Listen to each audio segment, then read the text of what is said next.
Good morning, everyone. Morning. This is the Sunday conversation. We're in January, New Year, and my name is Chuck Williams, and I'm sitting in today. Roy is slowly progressing. I went out to dinner with Roy and Ann yesterday, or afternoon lunch, and they did well enough. And so that was a big deal because he hasn't been out, I don't think, since the last operation. So that's great. And so much for the updates in the news. Well, we were just talking outside about things we were afraid of, and I said, what I'm really afraid of is death. But then as it came out of my mouth, I realized that it isn't really death that I'm afraid of.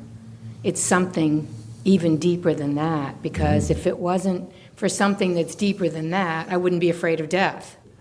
What do you suppose it might be? Well, What related to, without knowing what it is that you're afraid of? hate. You're afraid of hating someone, or seeing Afraid the of the hate that's hate. already there? Because when you hate somebody, it leaves a residue. The psychiatrists call it trauma. It's a trauma conditioning. So, because the hate is a form of defense against an attack. So that hate produces a trauma. We see it in lots of ways in society. So the question is it that you fear you're gonna hate, or is it that you fear the revelation of what has made a home in you already through having used hatred in the past as a defense against the craziness of your life? That would be it, and I want to give an example. Okay. This came to me this morning when I didn't want to come today. And, the thing started talking in my head. Oh, because I hadn't come because Alan was here, and we talked about, my judgment there Right. the other day. Right. And then it was, I should go because Chuck is speaking. It just went on and on. And finally, I saw something that I haven't seen for a long time. Like, I should come back when Alan's here because I feel bad that I made a judgment. And Right. I remembered when I was a kid, having this terrible, terrible pain that I had judged my father. I hated my father. And I can just see myself sitting in the car, riding next to him and feeling so sorry for him, so bad, and didn't realize But really, where it came from. the sorry feeling for him really reflects on a guilt or a conflict in you because of Yes. how much you hated him. Yes. How many people make up for the hate by having more, quote, love? Exactly. We've been watching a series on television, an old English detective series called DCI Banks, and it deals with murderers. And usually it's murderers who know each other. Someone knows somebody and they murder them, and there's a whole complexity of figuring out who did it. And they're all in the family, husband, wife, brother, sister, or whatever. And at the end of every show, as dysfunctional as everybody has been, they all start talking about love. Love of your parents, love of your dead mother, love of your spouse, love of your kids. But their love, it almost looks like it's a compensation for the craziness that they've just unraveled. And the question is, did that love cause the same love that you are now reinforcing and saying, at least we have this, is that what caused the craziness that led to murder? Good question. I don't want to be preachy, but there is a connection between our desire to love someone, not just love the world sort of thing, that's kind of vague. But if you want to love someone, my experience has been, if you have a strong urge to love someone, underneath that urge is a conflict, and it always boils down to an emotional reaction to life. And instead of giving in to the bad energy of the anger or judgment, we try to replace it with our love, which is positive. But the love produces spoiled children, it produces craziness, it produces people killing each other, the loved ones kill each other. I mean, you talk to a policeman who looks at murders, they say, well, the first ones we look at are all the loved ones, the family, the close relationships, the friends, that's where we look first. And we go question everybody that knows them to see who had an alibi and who didn't. Well, there's a reason why that is, and it's a kind of the closely guarded secret of our society, that what we think is the greatest achievement of mankind, which is our ability to love someone, is actually the way we use it, the emotional way we use it, is a compensation for the flaw in human nature, which is we defend our weak position with anger and judgment. That's how we are made. That's our nature, our nature. It's our nature. As you would, yes. But we feel uncomfortable with our nature. Now, why would that be? Because it's not from God. It's not our spiritual nature, and that... Well, it is. I think it's our curse. Well, yeah, I We mean... inherited a curse. Yes, I see what you mean. See? We did inherit a curse. And the whole idea, I think, behind this whole, even though the churches don't say this, the whole idea behind the movement of Christ and his followers was that you're flawed and you need to be changed over in a different way. Your nature needs to be reconstituted in some magical way, and because of what Jesus represents and what he brings to the world, this can happen now. That's kind of the idea. Now, everyone has their own interpretations of what needs to happen, but generally every interpretation is based on your will and self-control. And even there's a movement now that's common for 100 years or more. Born-again Christians say, all you have to do is say you believe in Christ as your Lord and Savior, and that's it. They don't make a big deal about being good and doing all the right things.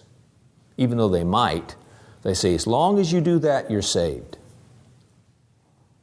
It's kind of taken the will out, but there's still will in that, because you decide what you believe. Because that hasn't solved my problem either. No, and usually the people, if that's all they do is declare that to the world, then they go out and they get caught up in all this craziness anyway. So there's a rare person that... Now, there are people who have moments of realization.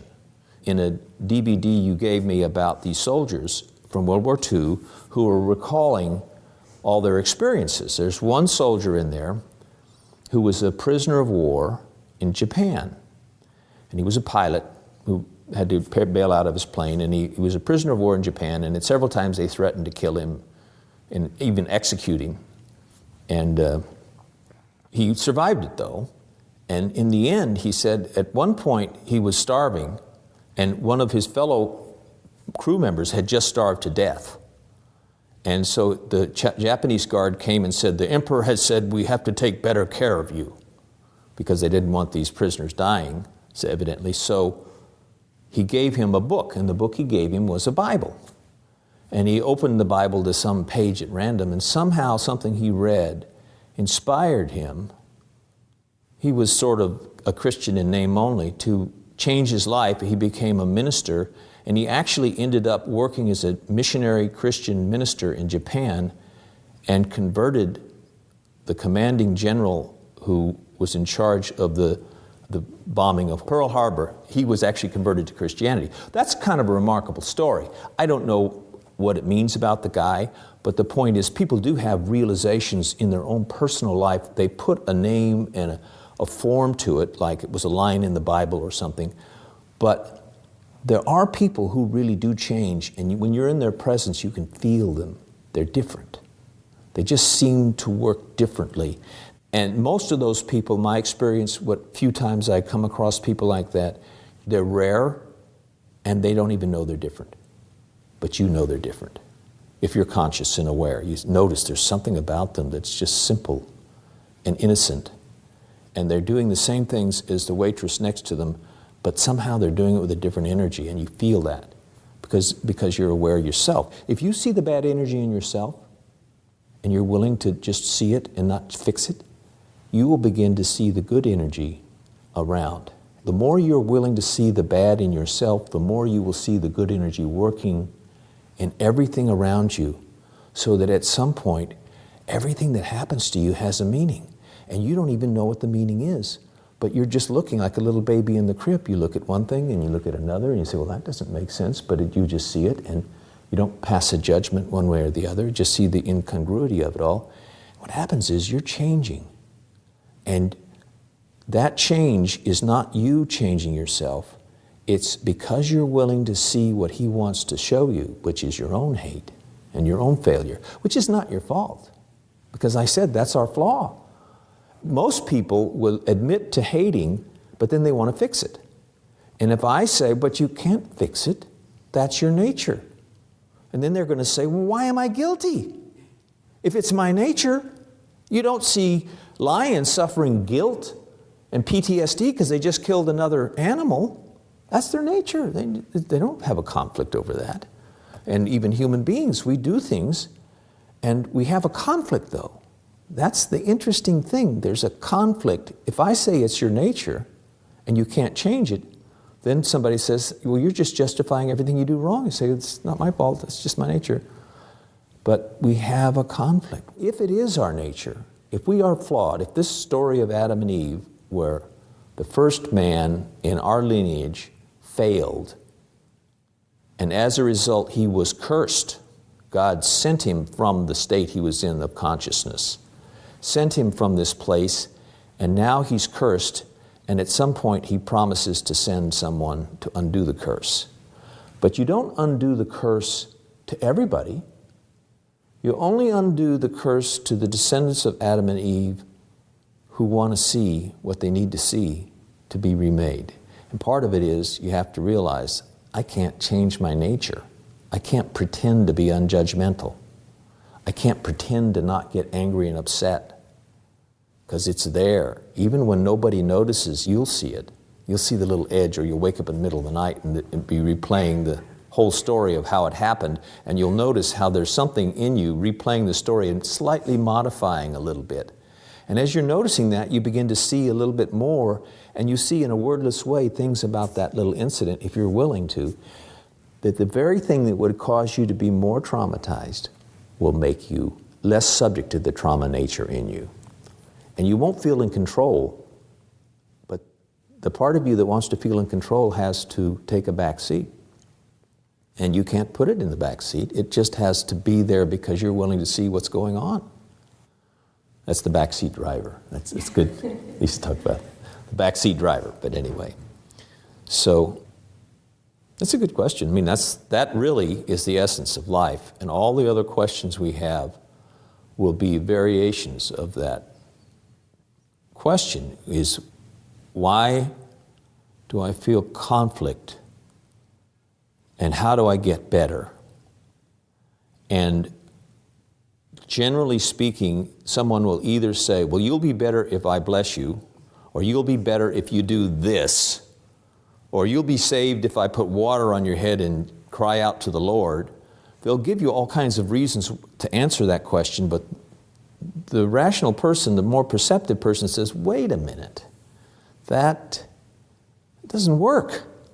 You can't just, maybe it works for this guy, it doesn't work for me, sort of thing. Well, it's because you don't have a deep enough faith, they'll say, but whatever, you know. And we see this, it's not just our society, we see it in every society. Some societies or cultures are so closed that you don't get out of childhood unless you follow that culture exactly. And I realized that when I saw a video once of some little boys in an African village, and there was a 3-year-old and a 4-year-old, looked like they were just playing with stuff. And at one point, the 3-year-old reached over to the 4-year-old, and the 4-year-old looked at him with this mean look and raised his hand like that, and the 3-year-old shrunk back into his place.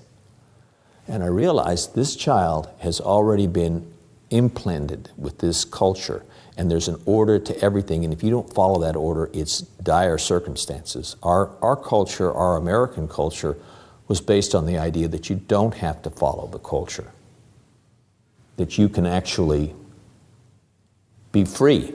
You can go out and find yourself a piece of land someplace and farm it and raise all your food and do what you want and believe what you want. Theoretically, I mean, they had limits to that, but their idea was we're accountable to God, not to man, and man cannot set the rules. And of course, our founding fathers never thought it would last more than maybe 100 years. They figured then there'll be a revolution and another person will take over and you'll have another king or something. But it didn't happen that way. So anyway, I don't want to get into history. I love the history. I lived for a while. I left Los Angeles and moved out to the high desert in eastern Oregon, in a valley that had 80 people living in it, a vast dry lake valley. And a lot of the people there, because they only got electricity in this valley in 1955, a lot of the people there were born and raised without electricity. And they had the remnants of the whole pioneer thing. I knew one fella whose father came out there when there was nobody there. It was just land, and he settled a place and made a farm and developed a business of sorts, agricultural business, and this is where this guy was born into. So I got to meet people who were very close to the whole pioneer spirit. You saw a little bit of that in the video. I was watching the DVD about the war heroes from World War II. You see, they had something in them that didn't make them say, well, can I do this or not? They just said, well, we have to do this. And whether they failed or not, they tried. And some of the things they did seem impossible today, but they did them. And these were the ones who survived, and they tell the stories of those who didn't survive, but they survived. So there's a certain spirit in those early founders, that a certain courage, and it wasn't always good, it wasn't always without emotion or anything by any means, but there was a certain commitment that allowed them to build this nation of America, which saved the world in 2 world wars. Saved us from chaos, which would have been non-chaos. It would have been total ruling by tyrants. And we've lost a lot of that. I mean, we may have a new generation come up that may have that resilience and that strength. What I would like to see is people realizing, as good as that was, there is a way to get even closer to what we need to be, which is not to do it with emotion. And that it's not about self-control. And it's not about doing the right thing, whatever we decide is the right thing. It's about being willing to see when we're wrong in the moment. And that's it. And you don't know from moment to moment if you're willing to see that. And it's not about analyzing what you did. Your brain will do enough analysis. If you've done the wrong thing, your brain will haunt you with memories of what you did. And that will be playing over and over in your brain if you're conscious. So it's about that consciousness. That's what everything's about. Anybody want to add anything? Take anything away? I wanted to comment on the salvation thing you were saying about many Christians in the churches. They teach that if you believe Jesus is, well, nowadays you have to accept him as God, Mm-hmm. and if you believe that upon Jesus you'll be saved. And I realized the other day, because they haven't discovered or even wanted to, seems like the way to be still that the Bible talks about, that Roy has discovered, that they've sort of dumbed down salvation. So they've taken a step down, and well, if you accept him, but you're not really being changed inside. I follow a fellow on YouTube he's an agnostic, but I like him because he does see through a lot of the illusions that we have. And he always says, well, if you believe something, the first thing I want to see is, are you living like you believe it?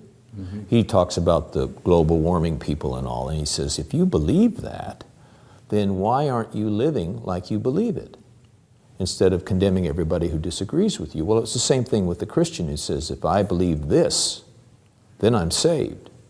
So when I'm looking at somebody saved, I'm assuming that they're talking about they're a better person now, and they're going to become much better in whatever better is. Who knows? Mm-hmm. And then you watch them and see the life they live, or see a little bit of how they deal with things, and you wonder, well, if you're saved, how come you do these silly things or have these silly ideas, right. Or you say, I have to memorize this in the Bible, or when you have people memorizing the Bible, it says you're going back to a primitive culture. Yeah. Because primitive cultures condition you to memorize things. Mm-hmm. That'd be different if we didn't have written words all over and Bibles everywhere, and you could only come across a Bible once in your life, so you decided to memorize a couple of phrases that really meant a lot to you because they had a deep meaning. That'd be different. Or if you heard a phrase once and it changed your life, you realized something right after you heard that, you can't forget it. Right. But that's okay. That's a different thing. But if you're sitting down and memorizing verses from the Bible, That is a primitive culture. So I'm going to say, wait a second, I thought you were saved. Yeah, I thought the Bible is now written in you. It's alive in you. The ideas are now, because you're saved, you don't need a dead document to bring you to salvation. You've been saved. Now the energy can come right through you, right? Mm-hmm. Yeah, it's very dangerous to believe that you have that and not, because at that point, and I can relate personally, because then your growth, or if you had any, stops. Because if you already think you have something, like in my instance, I mean personally, a number of years ago, I had a miraculous experience. It was real. It was beautiful, but then the devil crept in, and I didn't recognize it, and it told me a lie that it was the whole package, the whole that I had switched over. So from that point on, I made a lot of mistakes that I wouldn't have normally How did you made. know it was the devil? Because, Why wasn't it just something in your mind or in your nature? well, because it kept me repeating mistakes, and my growth that I wasn't aware of, but I had stopped. The devil kept you repeating mistakes? Well, it was me. I mean, I'm not blaming it on the devil, but the devil crept in there and gave me an idea that I accepted, and I didn't recognize it. So at that point, I accepted a lie that influenced the way I was. So I'd make mistakes. I would jump from job to job. I'd do things that normally I would have recognized and been calmer, but because I thought I was already saved, I kept on making errors and thinking it was okay. It was just part of my.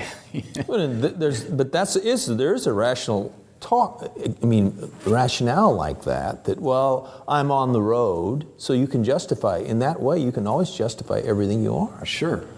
And there's really no absolute gauge that someone can apply to you and put the blueprint over you to see if you're saved or not, or that you can see if you're saved or not. Like some people will use the Bible, the Right. blueprint in the Bible on their life to see if they're saved and doing right. But that doesn't really work, because my experience is, if it's true, this is the big question: did the Son of God, chosen Son of God, the only begotten Son of God, I guess that's the way it is, which means that he came from a virgin birth, which is really strange to conceive of, but the point is, he's a son of the Father, but he came special, didn't come through our way, whatever that might be. If that's true, and he came to change the chemistry of our nature, or his nature would change, would be different, and as a result, he could change ours. Because that's an unusual idea. It was the powerful idea behind the Christian followers until the churches took over, and then they introduced a lot of other things, and then they had a reworking through the Reformation, where the Protestants came in and said, wait a second, there's too much gunk here, let's get down to the basics again, and they tried to do that and work from there. If that's true, that he came to be able to change human nature, if that's the case, then once our nature has been changed, we have no blueprint for that. It's not like the Old Testament when they had the Ten Commandments and they said, don't do this, don't do that, don't do this, don't do that.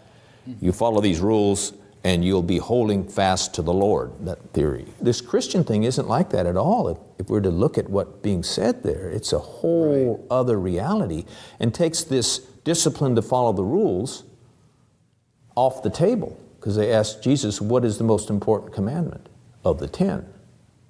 And he came up with a new one. He came up with 2 commandments, and they contradicted each other. Oh, yeah. Yeah. The first one was, love God with all your heart and mind and soul. Right? Mm-hmm. And then the second one was, love your neighbor as yourself. Well, if I'm loving God with all my heart, mind, and soul, how do I love my neighbor? Well, And isn't my neighbor enormously different than God? Do I treat my neighbor with the same love I treat God? Has anybody ever asked these questions? That's his answer to the 10 Commandments, is these 2 commandments. Doesn't everyone look at this logically and say, wait a minute. Maybe we don't get what he's saying. Or else he's just an idiot, but I don't think he is. I think the reason I don't think he is because of what I've gone through, not because of what I discovered in my mind. Because I've been prejudiced by all the teachings and everything that I've had in my life and all the readings and all this stuff. I only know there's another meaning because of things that have happened to me, changes that have come in me that I cannot explain, but they say you do not see the whole picture. You need to live this picture, and it's revealed through you every moment, and that's where you are. And it's not about finding anything, it's about being found by this new realization. If I were all of a sudden to drop on your head the realization that you cannot change anything and you are totally helpless, and this is the reality of where you are right now, all your illusions and misconceptions, I show them to you in an instant, what would you do? You would probably go puff and disappear. Well, I don't know. All at once it happens like that. Okay. All at once, every realization, no excuses, every excuse you had in your life was completely neutralized, and you saw every lie, and you saw every compensation, and you saw every impatience and every judgment, even though I'm not saying you're feeling guilty for it, you just saw it. There was no longer the ability to deceive yourself. It's like the guy who has a terrible trauma, he was in some terrible violent experience, and he has a trauma, and it's affecting his whole life, and he knows it, but he doesn't know how, and he doesn't know how to get away from it, and he takes some antidepressant or drug or something to deal with it, to be halfway normal. And all of a sudden, you touch that person, and they could see the whole extent of everything, how it affected them, how it infected them, how it changed them, how they compensated. All the compensations were completely obliterated. He just saw stark reality for a second. They say that's why people would take a drug, what was it, LSD, and they would see reality for a second, and they would jump out the window. I've heard stories about that. I don't know if it's true. But my point is, what if that happened to you in a moment? Not gradually, over time, just in a moment. What would happen? I don't know. You don't know. But do you think that would be very dramatic? Instead of living slowly, seeing the illusions, seeing this one, seeing that one, seeing what has made a home in you, seeing that the hatred that is hidden underneath, under you, is the same hatred that was in your great-great-great-great-great-great-grandfather who murdered his son. That hatred killed people. Because if that's true, if it's passed down from generation to generation, and it's our tragedy is not so much that we rely on hatred and judgment as strength to protect us from the craziness we see in the world. Our problem is that we don't see that we do. Exactly. And we don't. That was my big. And when my we big see problem. it, we try to fix it. Right. We cannot stand in the realization of how wrong we are. Yeah.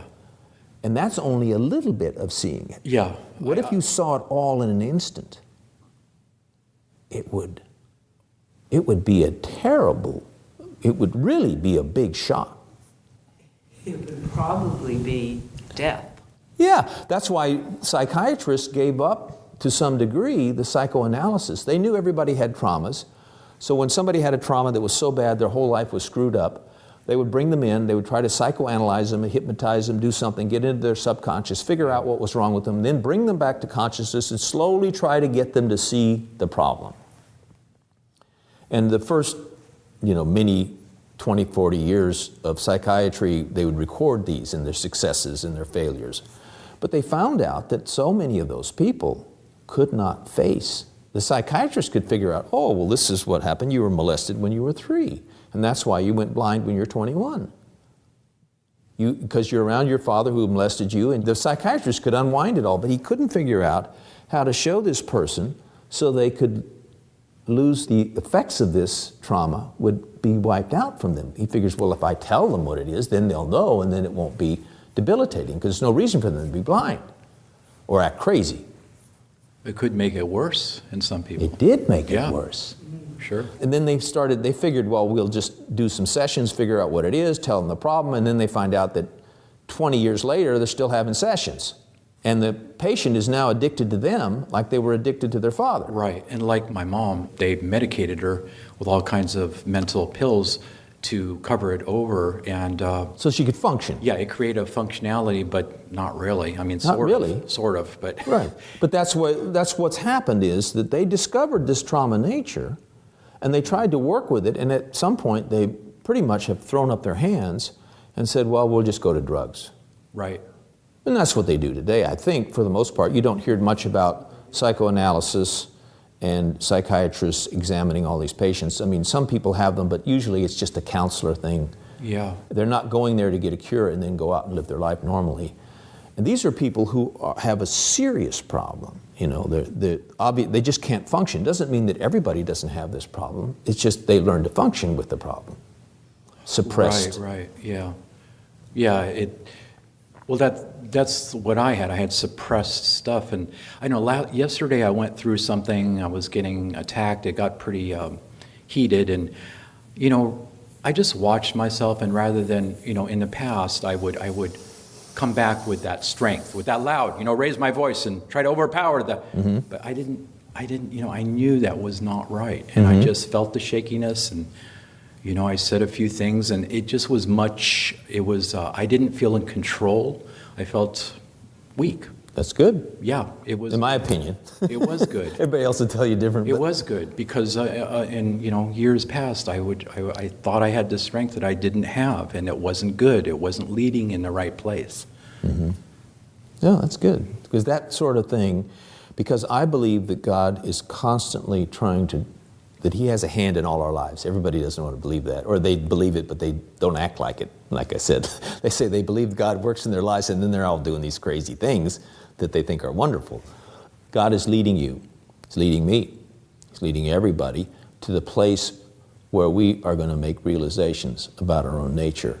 And if you're willing to be led, the more you're willing to be led, the more He's going to show you about your crazy nature that's been hidden from you. And the more He shows you, and the more you try to deal with it and then see you can't deal with it, every time you realize you can't deal with it, that's a blessing. Oh, totally. That is actually a gift. Yeah, it's so much easier. Well, what it is if It's it's something you give yourself, then it's not the same as if it comes from above within. It's a realization, and all of a sudden you're standing in a place where you should be all stressed out, and you're just standing there looking like you're really not there, but you are there. And somehow something for a moment has pulled you out of that crazy nature that's grown up in you, and you're able to just see it. And that's a release. And what it is it's a whisper to the soul that's been dying to hear the Father's presence and didn't know it. And it's His presence, but you can't hold on to it because it's just the little breath of, I'm putting it in a visual thing, but it's the breath that comes through and just makes your soul rhythm all of a sudden be attuned to something, and then it's gone, but that leaves a residue in you. There's hope. So that the soul, which is behind your brain and all that, I mean, I say behind, but I mean your brain, we're conscious of our brain, but there's a soul in there that's hungering for life. And our body and brain have learned to try to survive in this crazy world that tries to kill the life of the soul. If you buy the lie, you're killing the life of the soul. Because the life of the soul needs no excuses. It needs a world of no excuses. Yeah. That's the world it thrives in. That's right. And it's a relief. It's a big relief. It's a release. But what will happen is it will release you here, and you'll be dropped down into this. And now you'll go through it again. At some point, you won't be looking for the release. It just finds you because you keep going deeper and deeper, but not because you want to go deeper. In some ways, you feel lighter.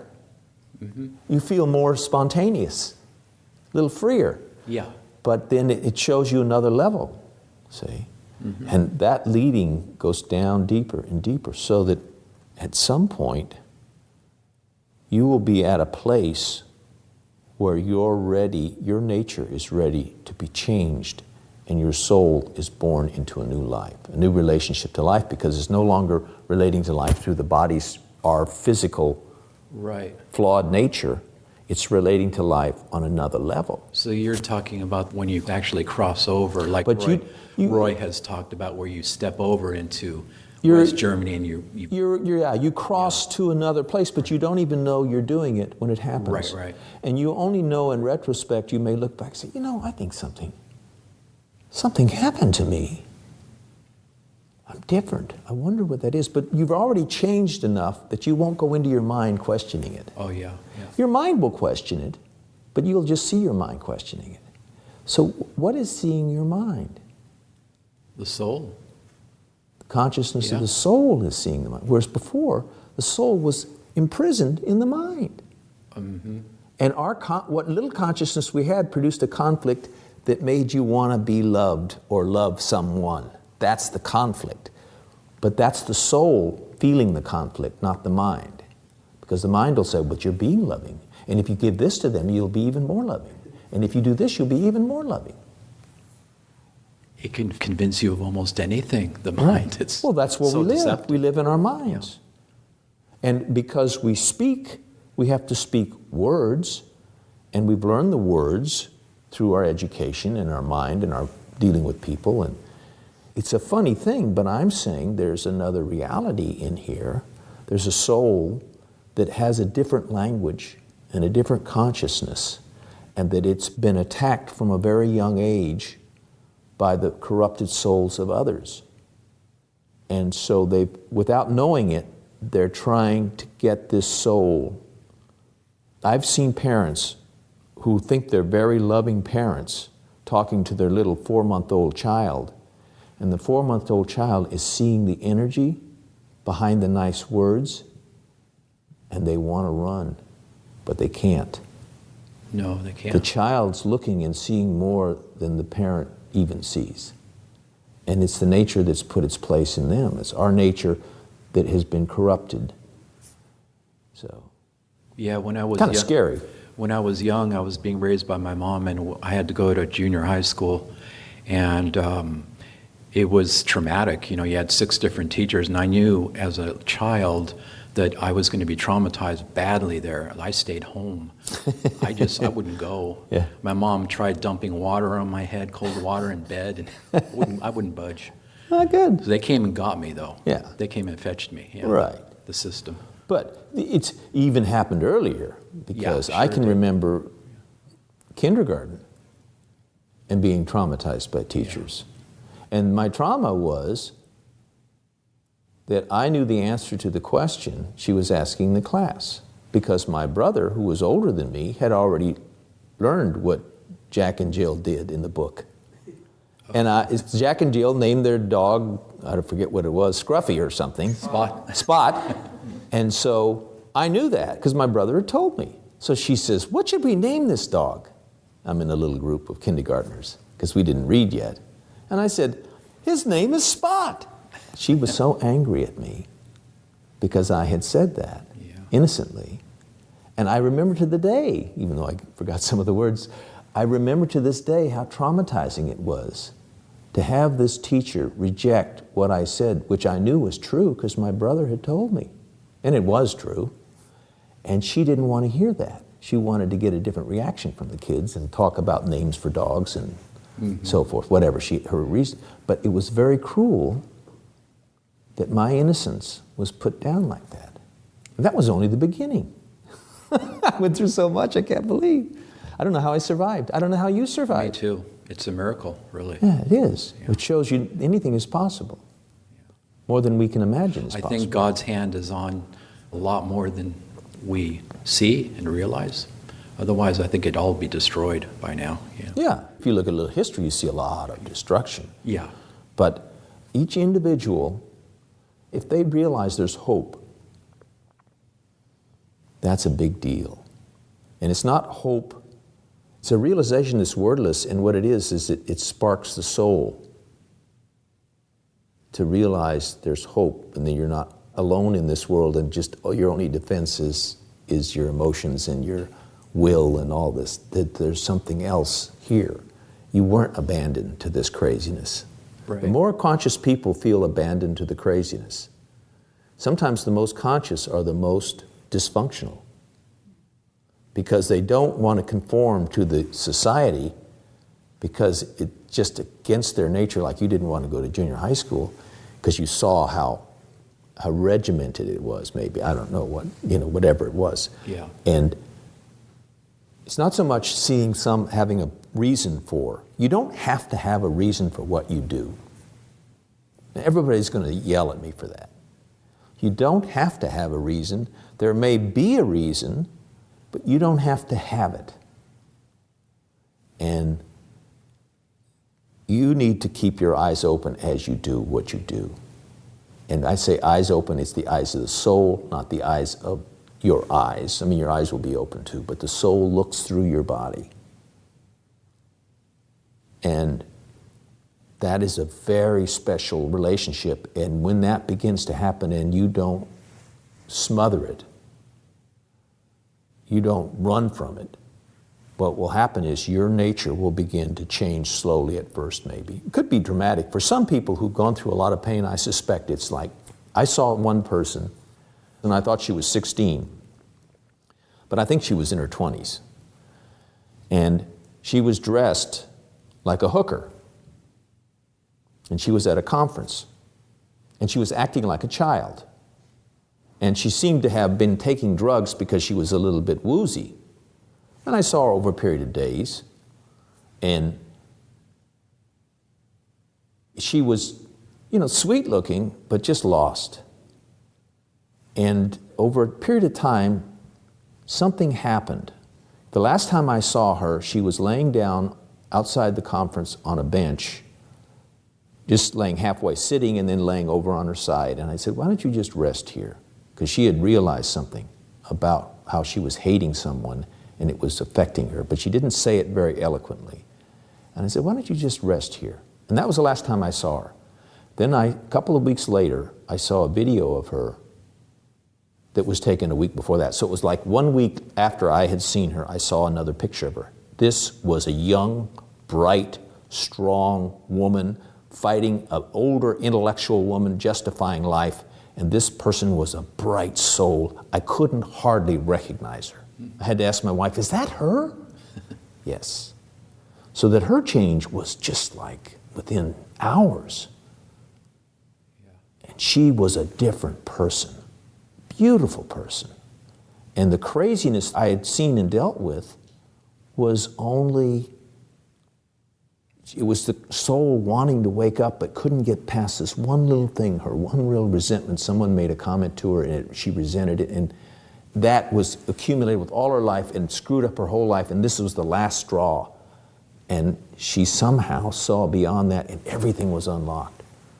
She was a new person. So that happens, I suspect, but I haven't seen it often. But it may be a gradual thing, but the point is, we're coming to a time when there has to be a jolt.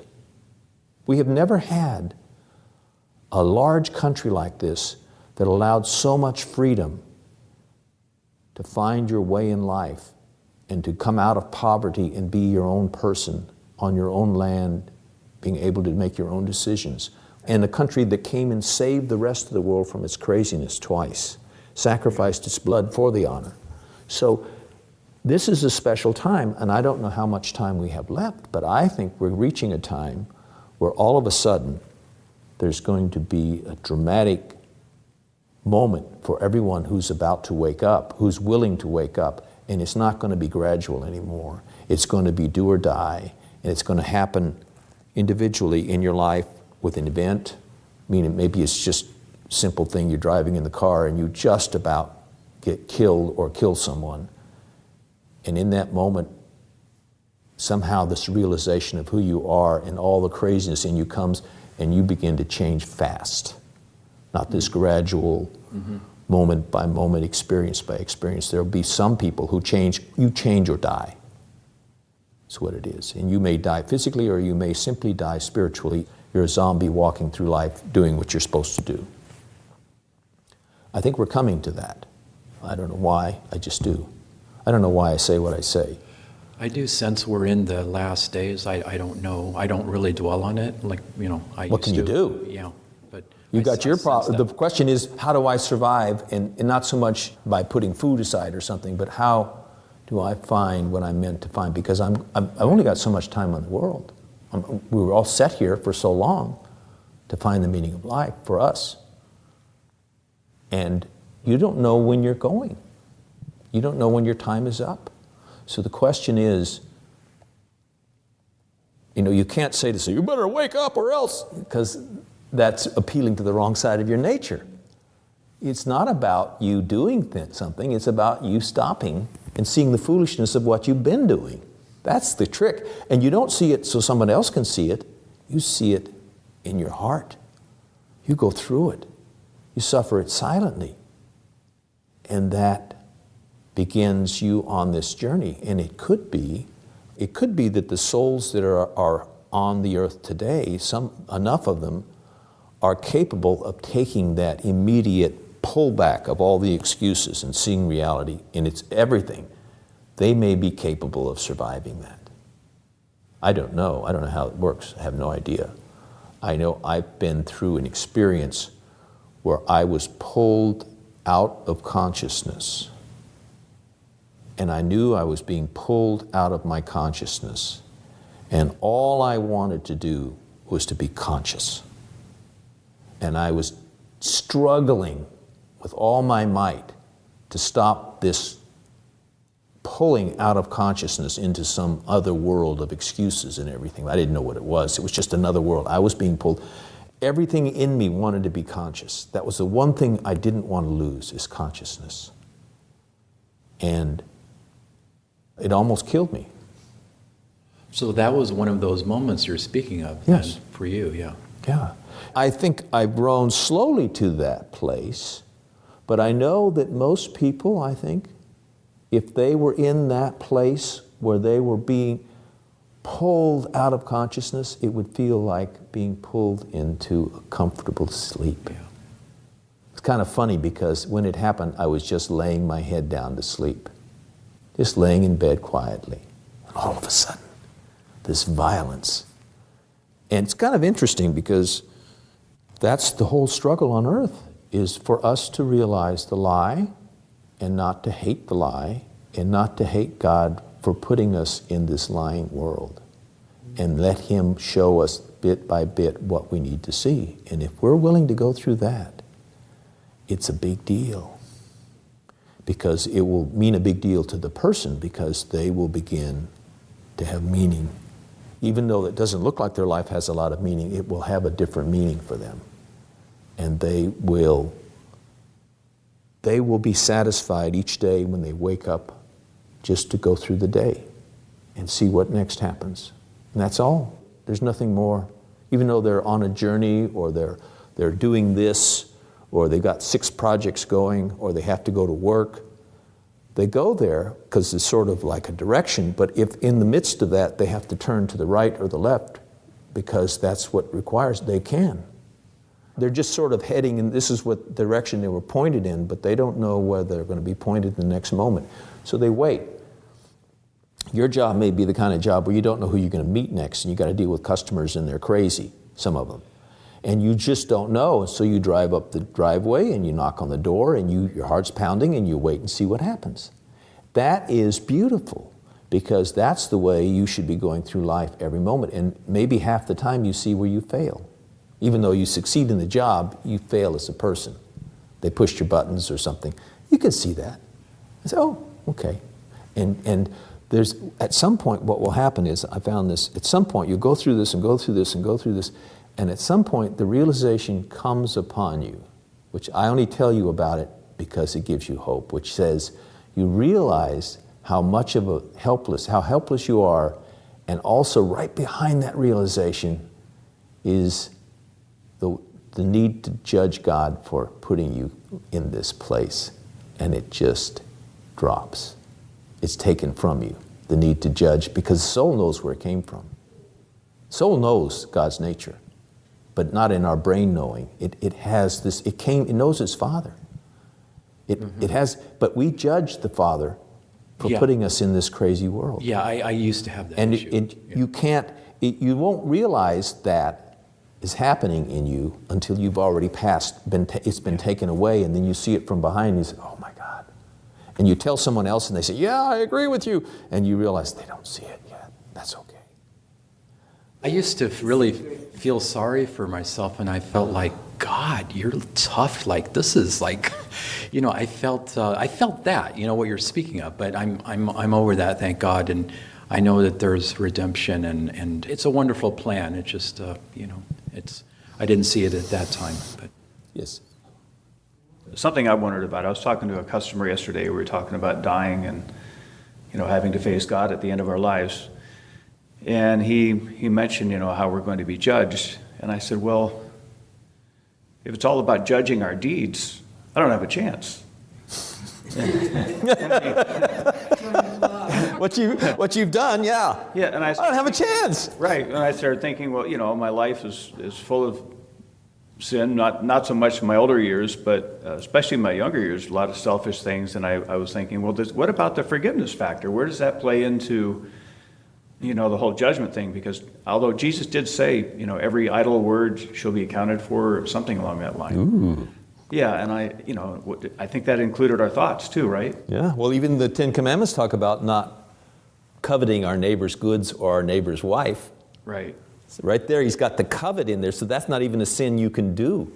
Well, a thought occurred to me, maybe that's saying that take a look at what you are and recognize that you need to be saved from what you are, that you're not okay, and not so much that you can't be forgiven, so much as that you've got issues and you better look at it, and it's very serious. Mm-hmm. And don't think you're okay, just like you guys are saying, just think that, I believe in Jesus, so everything's cool.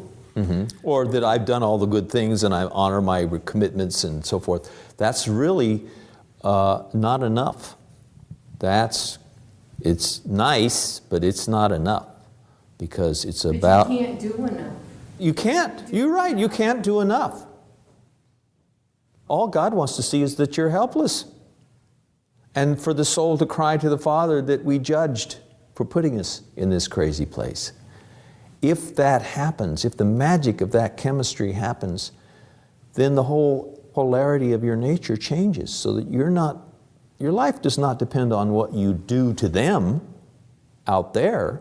Your life is always dependent on what you see in the moment about your nature and yourself. You're willing to see. You don't always see. You can stand there willing to see and see nothing and go watch a movie. Yeah. Because there's nothing happening. But while you're watching the movie, you're seeing while you're watching, because your brain is watching, but there's something behind you that can see through the brain. I was just thinking, after I said that I don't sin so much in my older years, I thought, that's not true. I wasn't going to say I want to anything. keep it real here, No, It's just you're not as active. If you become aware, I always tell this story. One time we were driving in Grants Pass down over the bridge over the river, my wife and I see a man and his wife walking on the side of the bridge, and the man is carrying his wife's purse. And I see that, and then there's a little judgment in my head about the man carrying his wife's purse. I could see the judgment, but I really couldn't. I was aware of the judgment later, but I didn't know I was being aware. I just saw it and did it. Didn't think about it. But somehow that memory stuck.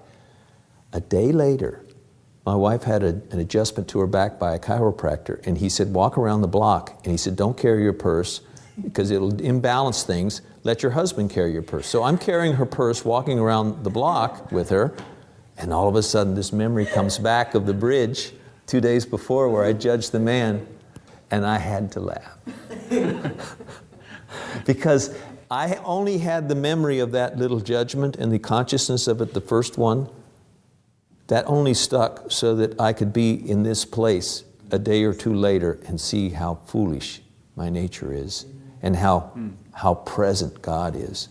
That here I am a short time later in the same place, knowing someone's going to judge me and I have to carry her purse, and I know that people are judging me for it. Look at that guy carrying I'd his be tucking wife's it under purse. my arm to make it obvious I'm carrying my wife here. But it's like he put you in the place of being judged to show you how foolish your judgment is. Sure.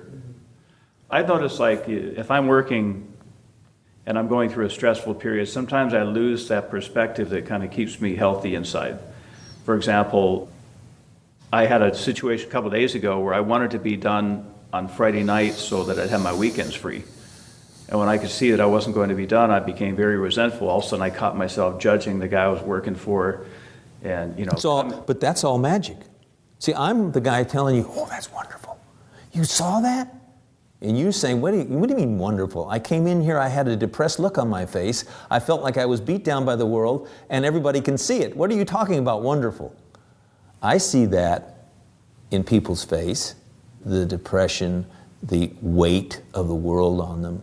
But all it is maybe they're going through the realizations that they need to see now, and it just shows on their face. But that's okay, because if they're willing to go through that valley of the shadow of death, I'll have to talk about that someday, what that means. But if they're willing to go through that, you will slowly but surely there'll be a new life in you. And one day I'll walk by and see you, and I'll see the little boy in you, and I'll say, hi. And I'm talking to the little boy in you, and you'll say, hi. And it won't be just a reflex reaction. It will be the little boy recognizing the little boy in me. And we'll look like old men. But this growth, because you're willing to go through that and see what you see and not fix it. You'll try to fix it. That's okay. Because you have to see that the fixing isn't going to fix it.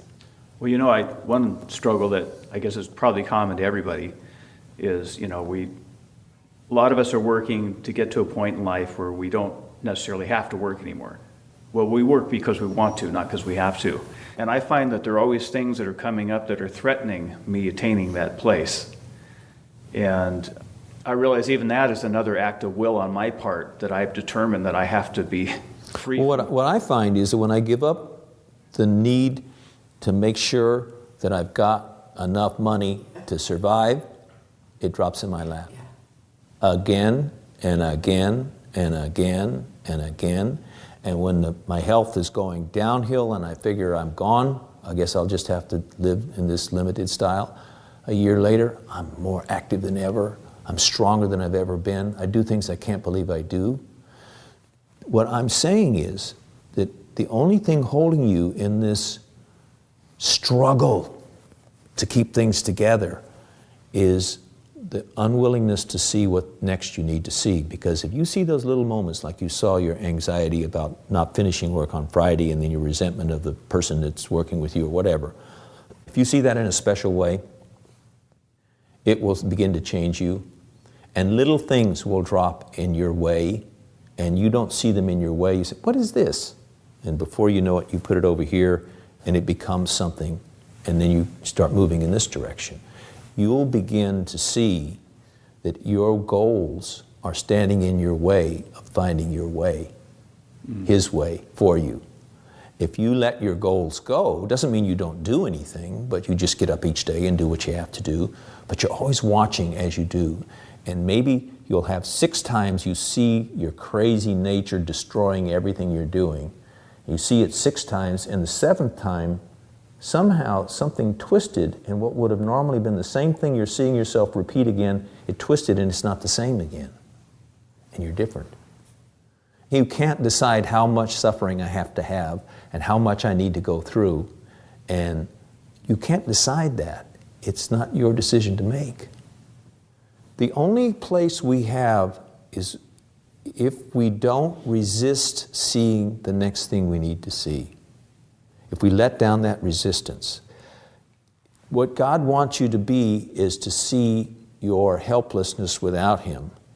But you don't see it in those words. You see it in more graphic ways.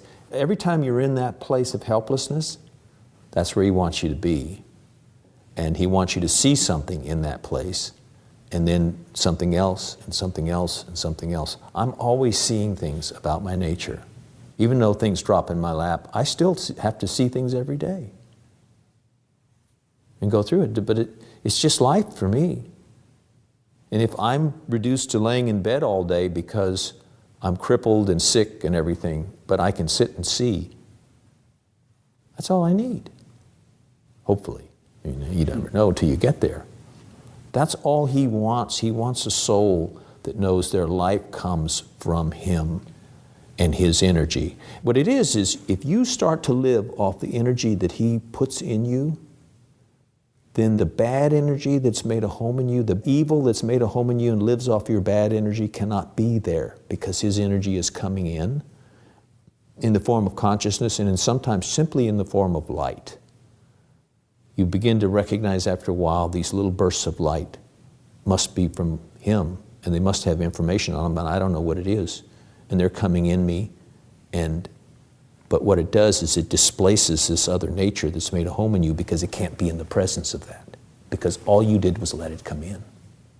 So you didn't do anything, you just let it come in. And part of that coming in is realizations of your own judgmental nature. Well, I guess a lot of this comes down to how much do we trust God to work things out, because I always want to be in control. What it is that you realize you can't trust God. You don't know what it means to trust God. You aren't capable of trusting God. When you see that deeply, it's a sign, it's a cry to God. You're seeing the frailty of your own human nature, your proud human nature, seeing that in your quiet moments. Because you can see these ideas we're talking about as ideas. It's not the same. It's when He comes in with His energy and that realization is there, you will change. He only wants servants, but servants to His will and His energy.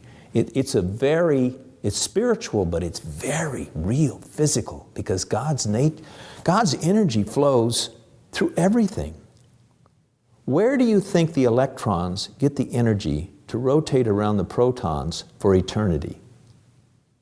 Wouldn't they use up their energy? Where are they getting this energy? Those electrons in the lead molecule down buried 5 miles under the earth are rotating around the protons. That's perpetual In the motion, nucleus. and it defies. But where is that we've learned that everything, when you use energy, you have to get energy. Yeah. Are they generating their own energy? It's What obvious. energy is it that's keeping those atoms functioning? I thought about that. It's obviously God. There's some force coming from somewhere, and it's not just a force, because we constantly in nature see a symmetry, we see a rhythm, we see a magic. I always say, look at orchids. There are dozens and dozens and dozens of species of orchids that are very particular. One orchid grows in a dense forest, and there's one here, and if you go 500 yards over, there might be another hidden over here, and they look exactly like this thing that attracts only one kind of wasp that has to come into that orchid and fertilize it and find the other orchid that is 2 miles away and fertilize that one. And you said, but wait a second, this is just one little tiny species of dozens and dozens and dozens and dozens, maybe hundreds of species of orchids, all different. And they're designed specifically to attract a particular insect or bird to go and fertilize them in their sequence.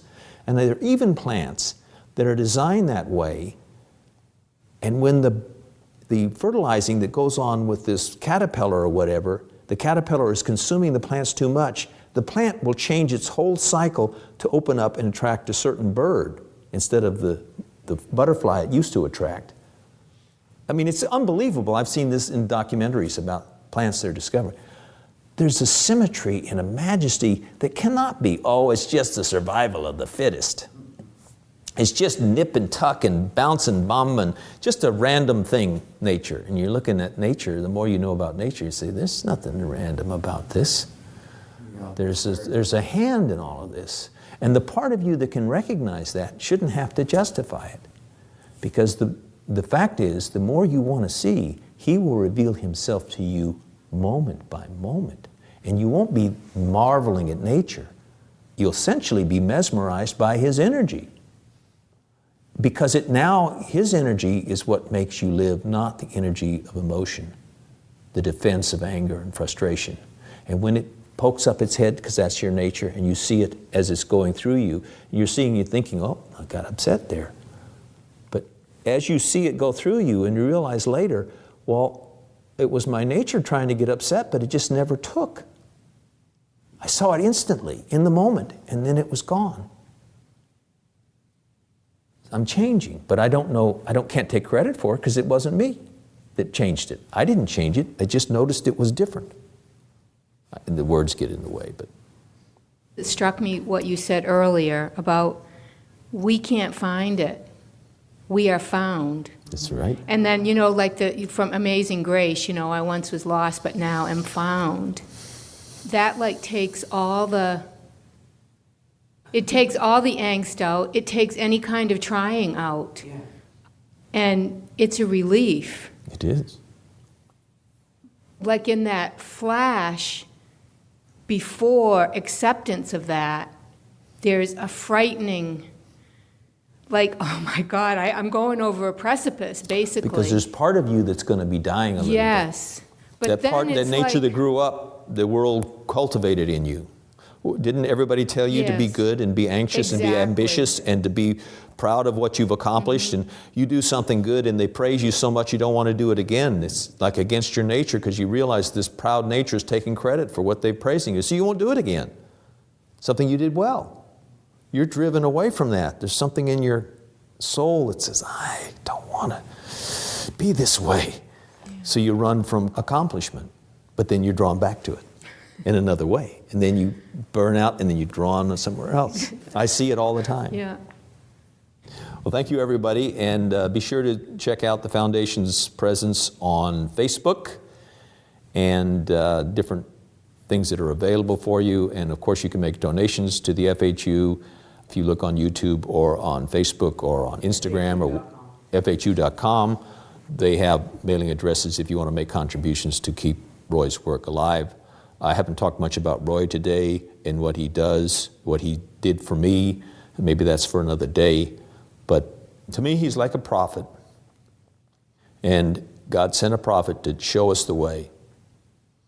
And those who are willing to see that and follow it in their heart on their own journey, because you don't have to constantly be led to see the way. He brings you here, you either see it or you don't see it. You either begin to journey on God's journey or you go on your own. When Roy is gone, there will be 100,000 versions of what he said. It's just human nature. But if you follow where he meant to lead you and you go there, there's only one version of that, and it unfolds in your life and it changes you. So thank you, everyone.